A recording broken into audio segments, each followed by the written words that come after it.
Glória a Deus. Amém, igreja? Eu achei interessante essa passagem, a missão dos 70. Porque o Senhor Jesus, enviou, esses 70 em dois,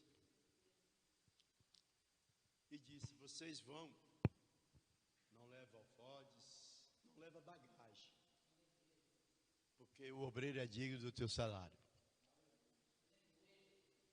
Eu creio que o Senhor está dizendo assim: eu vou preparar tudo para vocês, somente anuncia a palavra, entra nas casas, bate nas portas. Aquele que receber vocês, vocês entram na casa, come com eles, beba com eles. E aqueles que não querer receber, sacode o pó e vai embora. Mas a palavra é Lucas 10, tá? Mas a palavra minha vai ser pregada e anunciada. Porque a obra é grande, mas poucos são ceifeiros, Poucos são ceifeiros. É como eu estou vendo Jesus ensinando e falando para eles. A terra está sedenta. O povo está precisando de ouvir a palavra. Tem pessoas ali nas aldeias que via falar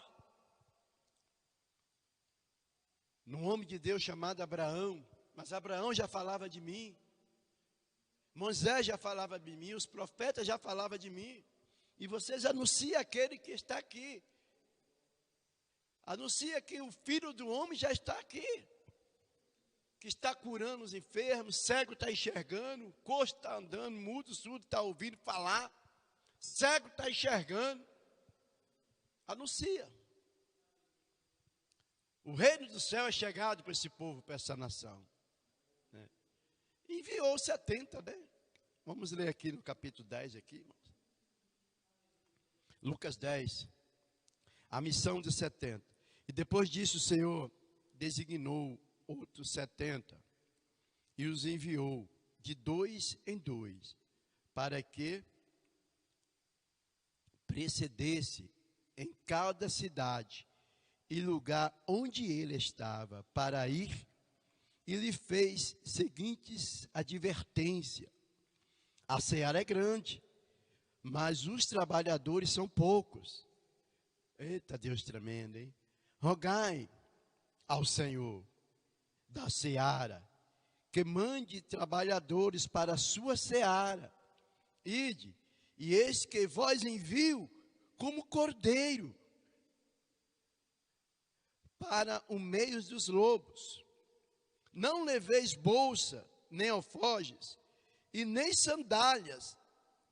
A ninguém saudeis pelo caminho. E ao entrardes numa casa, dizei, antes de tudo, paz seja nesta casa. E se houver ali o filho da paz, repousará sobre ele a vossa paz. Se não houver, ela voltará sobre vós. Permanecei na mesma casa, comendo e bebendo, do que eles tiverem, porque digno é o trabalhador do seu salário. Não andeis a mudar em casa. Quando entrardes numa cidade, ali vós recebereis, comei do que vos for oferecido, curai os enfermos, que nela houver, anunciai-lhes. A vós outros estás próximo, o reino de Deus. Quando, porém, entrardes numa cidade e não vós receberes, sai pela rua e clamai-os até o pó da vossa cidade, que se nos pegou aos pés. Sacudimos contra vós outros, e não obstante, e sabei que esta está próximo o reino de Deus. Digo-vos que naquele dia haverá menos rigor para Sodoma do que para aquela cidade. Pode aceitar. Olha, que coisa linda é o ensinamento de Jesus. Ensinando para aqueles 70, a advertência, né, como nós acabamos de ler, como Jesus estivesse advertindo eles. Porque eles nunca tiveram essa experiência, né? Mas estava diante dele ali o Mestre, Jesus Cristo, conhecedor de todas as coisas. Jesus já sabia a cidade que ia receber eles, já sabia a casa que ia receber ele, e também sabia as cidades que não ia recebê-lo, a casa também que eles não iam recebê-lo, porque naquela época existiam muitos fariseus, né? Escribas, fariseus, né? Que a palavra de Jesus para ele era distorcida. Ele só cria mais na lei. Não está escrito na lei.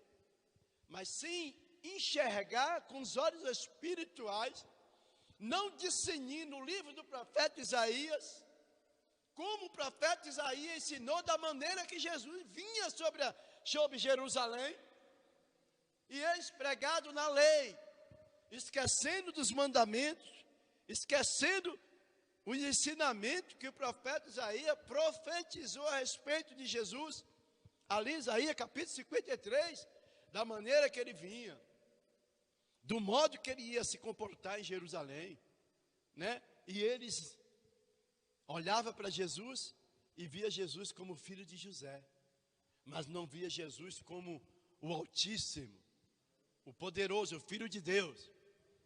Mas os sinais continuavam na vida do Filho do Homem, aonde ele colocava os pés, manifestava naquele lugar, manifestação de pessoas sendo curadas, pessoas sendo restauradas, né? Lares destruídos, sendo restaurados, pessoas que tinham enfermidade, era curado, né? Lembro bem que quando a fama de Jesus correu em Jerusalém, pessoas que Jesus está passando e tem uma multidão com ele. A filha já estava morta na tua casa, uma multidão de pessoas, né? Jairo era um homem de autoridade, né? Homem sábio, doutor da lei, mas viu falar que Jesus estava na cidade, e a filha dele já estava morta, e tinha uma multidão na casa dele, na porta, cantando, já para sepultá-lo, né? Mas quando Jesus falou que ia atrás de Jesus, eles começaram a falar, não adianta não, já. A Talita já está morta, não tem mais jeito para ela. Ele não ouviu o que o povo diz.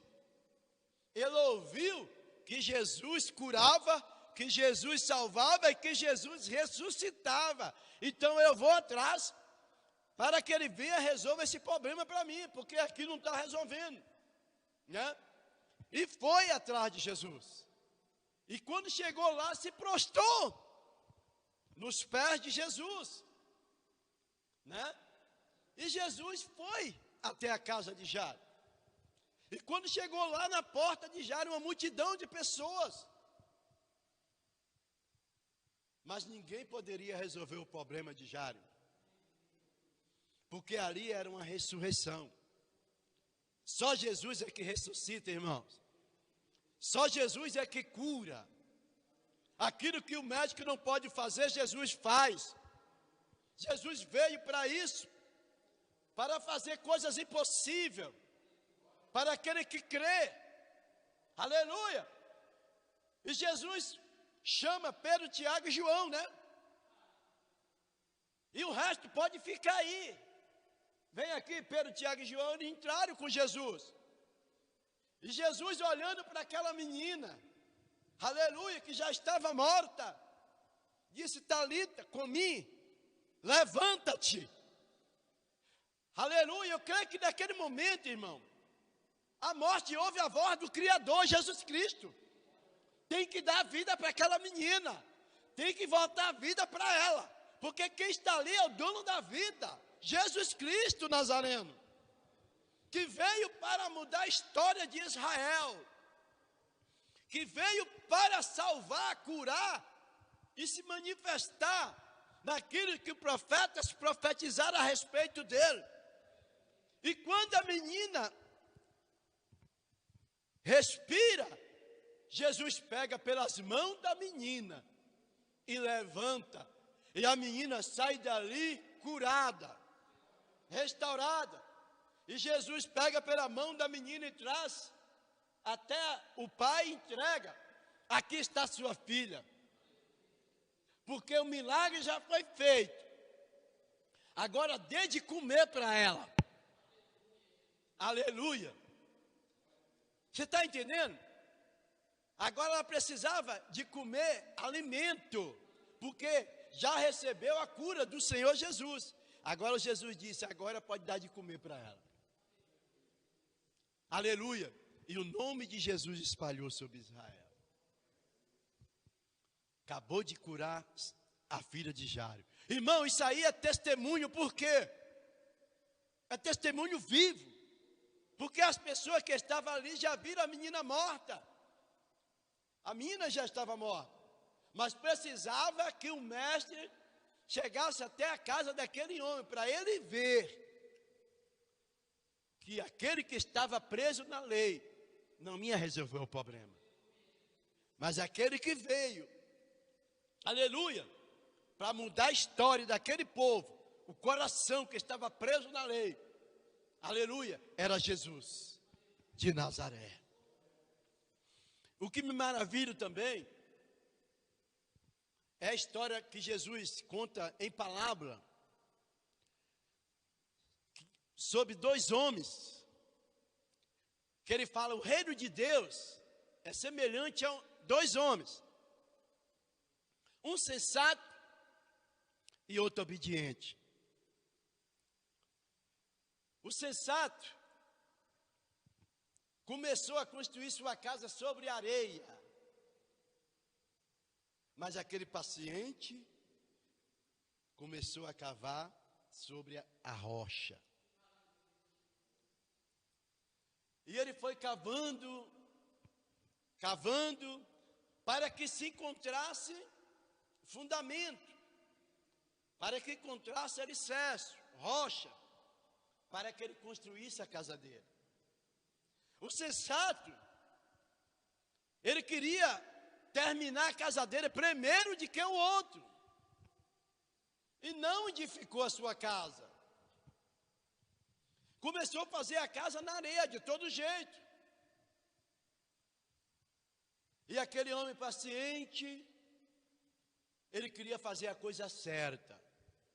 Ele queria encontrar rocha para ele construir a casa dele. E passou anos ele construindo aquela casa, até que ele encontrou a rocha.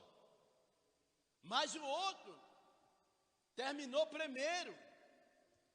E quando o outro terminou primeiro a casa, ficou dada a sua casa, sentado olhando para aquele construtor que estava ali construindo, paciente, né? Irmãos, quando um arquiteto, um mestre ou um engenheiro vai construir uns apartamentos, a primeira coisa que ele vai ver é a planta, o terreno, o alicerce. E se tiver a quantidade de prédio que vai ser construído, tem a profundidade certa dele ir na profundidade para suportar o peso dos prédios. Não é de qualquer jeito. Se ele for fazer 12 prédios, ele vai construir ali, vamos cavar aqui, 3 metros para baixo, para a gente pôr concreto, pôr a sapata, e depois da sapata tem a broca, né? Para suportar o peso. O outro vai fazer os mesmos quantidade de prédio, Aí vai fazer de toda maneira. Aí quando vai vir, o peso não vai suportar e vai cair. Mas aquele que fez certinho, paciente, quando colocar o peso, o alicerce vai suportar o peso. O sensato e o paciente fez logo a sua casa. Mas o paciente estava ali fazendo até que encontrasse rocha. E quando ele encontrou a rocha, aí ele começou a fazer o alicerce da casa. E começou a construir a casa depois do alicerce feito. Porque no teu coração, no teu pensamento, vai vir um vento, vai vir a tempestade. E quando vir a tempestade, a minha casa vai suportar o vento, vai suportar a tempestade, né? Vai suportar chuvas. E se eu fazer na areia, o vento vai assoprar e vai levar a minha casa. Jesus estava ensinando aquele povo da forma que eles pudessem se alicenciar diante de uma luta, diante de uma provação, diante de uma perseguição. O crente, ele tem que ter alicerce, irmãos. O sensato, quando construiu a casa, ficou até zombando daquele que estava ali esperando fazer tudo certinho. Ele fez depressa. Irmãos, Jesus começou a falar.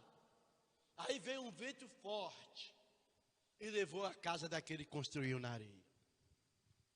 Mas aquele que construiu a sua casa sobre a rocha permaneceu a casa dele de pé.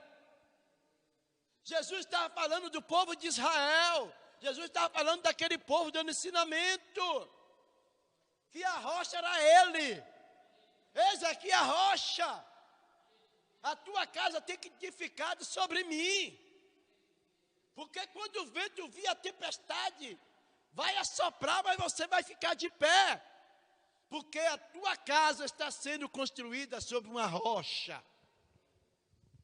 É por isso que Jesus sempre tem falado, e os escritores sempre têm escrito, né? Que a mulher sábia edifica a tua casa, a tola derruba. Da mesma forma é um homem.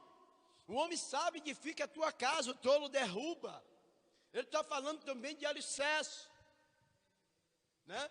Quantos casamentos têm sido destruídos? Porque não tem alicerce, porque não tem raiz, né? Aí vem a luta, vem as provações, não sabe ter paciência, não sabe esperar, não sabe respeitar. Quantas pessoas, em vez de correr para os pés de Jesus, corre para os pés do homem, para ver se o homem consegue resolver o teu problema. Eu quero dizer que homem nenhum vai resolver o problema de um alicerce, de uma casa.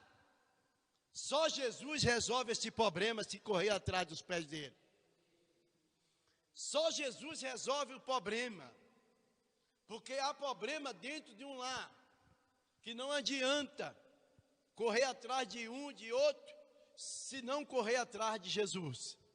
Jairo fez certo, vou atrás de Jesus, né? E correu atrás de Jesus. O que o centurião fez, irmão? O teu servo estava na tua casa, tinha médico, mas o médico não pôde resolver o problema do servo dele. Mas ele ouvia falar de Jesus, que Jesus estava na cidade. O centurião larga tudo, irmão, e corre atrás dos pés de Jesus. Eu estou pregando aqui para as pessoas correr para os pés de Jesus. Só Ele tem a solução dos problemas. Só Ele tem a solução da cura. Só Ele tem a solução, aleluia, do casamento destruído. Só Ele pode esmagar o demônio, o destruidor de casamento, e restaurar um casamento abençoado, um casamento estruturado. Porque quando não tem estrutura, a casa cai, o vento assopra, e o primeiro vento que vem já leva. Por quê? Porque a mulher não tinha estrutura, O homem não tinha estrutura. Aí o vento veio, assoprou e a casa caiu. E grande foi o estrago na casa. Porque quando grande o estrago na casa, Jesus está dizendo, muitas vezes há separamento, muitas vezes há briga, muitas vezes há intriga, porque não tem alicerce, não tem raiz. Mesmo se ao menos um tendo raiz e a tua casa está sendo edificada sobre a rocha, o amor vai suportar. O amor, ele suporta, ele vence, ele é paciente, né? E a melhor coisa que tem que fazer de um casamento é o alicerce espiritual. E não tem coisa melhor de que quando um falar, o outro se calar. E a melhor forma que tem de ser é nunca falar, você está errado. Não, vamos sentar e ver aonde nós estamos errando, onde nós precisamos acertar. Não colocando a pessoa direto, porque se colocar a pessoa direto, a tua sabedoria espiritual vai se perder no caminho. Você começa a colocar nós, porque é uma só carne, um só espírito. E a melhor forma é sentar, conversar, dialogar. Aleluia! Aí o Espírito Santo está ali. Vai trabalhar no coração do homem, se tiver errado. Se a mulher tiver errada, vai trabalhar no coração da mulher. Porque o homem foi sábio, a mulher foi sábia. Aí o Espírito Santo entra no casamento. E grande é a abundância. A abundância entra de milagre, de cura. O homem vai dizer, realmente, eu pequei. Realmente, eu falhei, mulher. A mulher também vai dizer, eu também estou errado. Vamos consertar aquilo que está errado. E o inimigo perde a batalha. Aí vai fazer o quê? Você edificou a sua casa sobre a areia, mas eu permaneci na rocha. Aí também ele vai dizer, eu tenho que edificar minha casa sobre a rocha também. Porque Jesus disse, grande é o ministério que ele construiu, Jesus. Jesus fez o homem a semelhança à imagem do Senhor. E depois fez a mulher da costela de Adão. E ele disse, crescei e multiplicai, e grande serás o ministério na terra. Irmão, com Jesus já é bênção. Imagine dois com Jesus. Imagine um casal com Jesus. Um prega e outro louva. O outro louva e outro prega. Os dois pregam, os dois louvam. O inimigo fica desesperado com este casal. Por quê? Está na mesma fiação. Está na mesma obediência. Né? E o teu lar é uma bênção de Deus. É uma bênção de Deus. Aonde você tocar, Deus vai abençoar. Aleluia. Glorificado seja o nome do Senhor. Glória a Deus.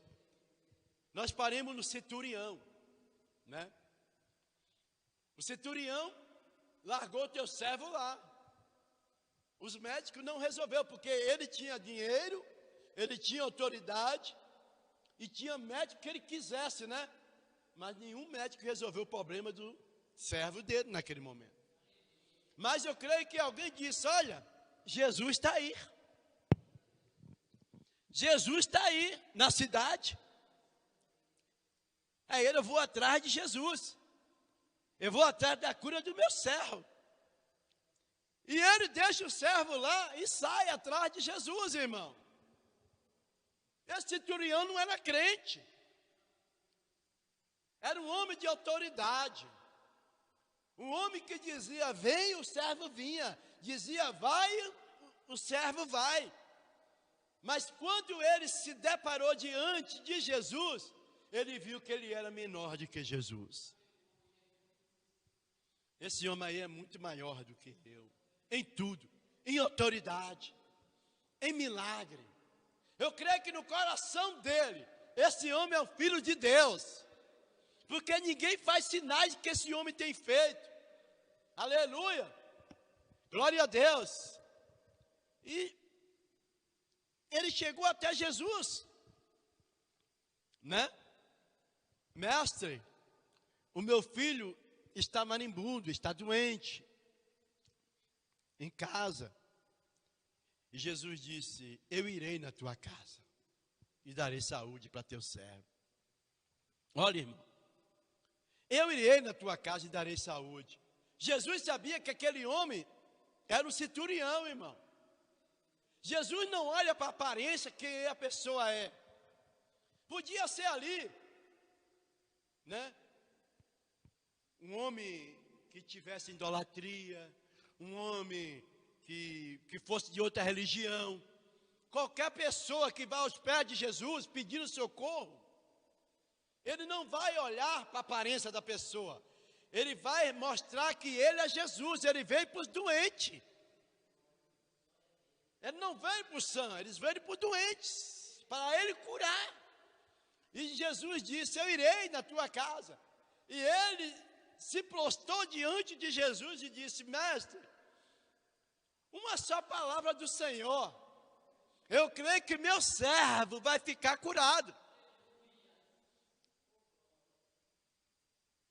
Ele colocou a palavra de Jesus como poder, como palavra máxima, autoridade. Uma só palavra sua, não precisa meu criado estar aqui não. Uma só palavra sua, o meu criado vai ficar curado.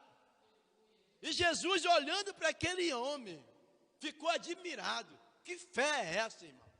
Eu não vejo essa fé aqui em Israel. E Jesus fala: olha, eu nunca vi em Israel como eu vi a fé desse homem. Vai, o teu servo já está curado. E quando o centurião sai, vem o servo dizer: olha, o teu servo já está curado. A palavra de Jesus tem poder. Ei, escuta, se Jesus disse que ele vai resolver o teu problema, se Jesus disse que ele vai curar, vai curar. Se Jesus disse, não vai ficar lá, vai tirar do hospital, vai tirar, né, pastor? Nós oramos aqui, pastor pregou aqui, falou para minha filha: não, ela vai sair de lá restaurada. Nós oremos, eu falei: ela vai sair de lá curada.